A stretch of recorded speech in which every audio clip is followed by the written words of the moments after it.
The Girl on the Swing.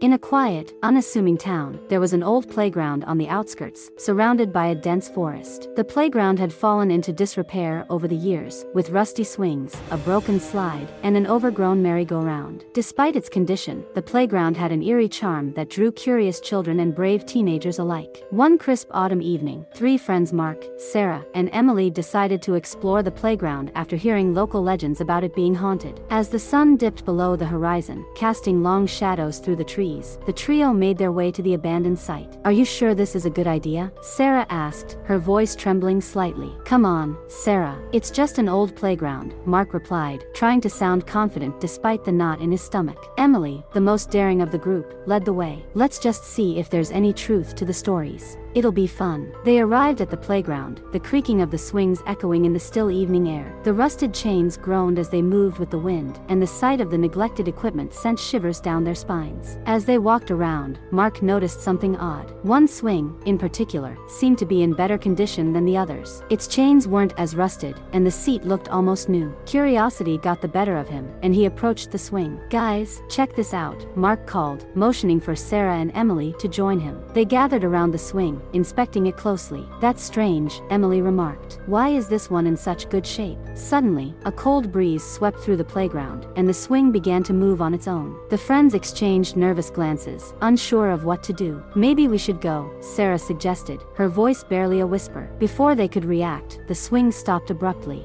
Then, from the darkness, a faint giggle echoed through the air. It was the sound of a young girl, and it seemed to come from all directions at once. "Who's there?" Mark called out, his voice shaking. There was no response, only the continued giggling. Then, slowly, a figure emerged from the shadows. It was a little girl, no older than 8, dressed in a white dress that seemed to glow in the fading light. Her dark hair framed a pale face with eyes that seemed far too old and knowing for her age. "Hello," the girl said, her voice soft and sweet. "Do you want to play with me?" The friends froze, unsure if the girl was real or a ghostly apparition. Emily, always the boldest, took a step forward. "Who are you?" she asked. The girl tilted her head, a sad smile playing on her lips. "I'm Emily. I used to play here a long time ago." The trio exchanged uneasy glances. "But, you're a ghost, aren't you?" Sarah asked, her fear evident. The girl's smile widened, revealing sharp, jagged teeth. "I guess you could say that," she replied, her voice shifting to a sinister tone. "I just want someone to play with me forever." Before they could react, the ground beneath them began to tremble, and dark, shadowy hands emerged from the earth, grabbing at their ankles. The friends screamed, trying to pull away, but the hands were too strong. "Join me," the ghostly girl whispered, her eyes glowing with an unnatural light. With a final, desperate effort, Mark managed to free himself and pulled Sarah and Emily away from the grasping hands. They ran as fast as they could, not daring to look back until they were safely out of the playground. Gasping for breath, they turned to see the playground once more shrouded in darkness. The ghostly girl was gone, but the swing was moving again, back and forth, as if bidding them farewell. From that night on, the friends never spoke of what they had seen. The playground remained abandoned, a silent testament to the horrors that lurked within. And sometimes, on a quiet autumn evening, you could still hear the faint sound of a girl's laughter, mingling with the creak of the swing, waiting for new playmates to join her.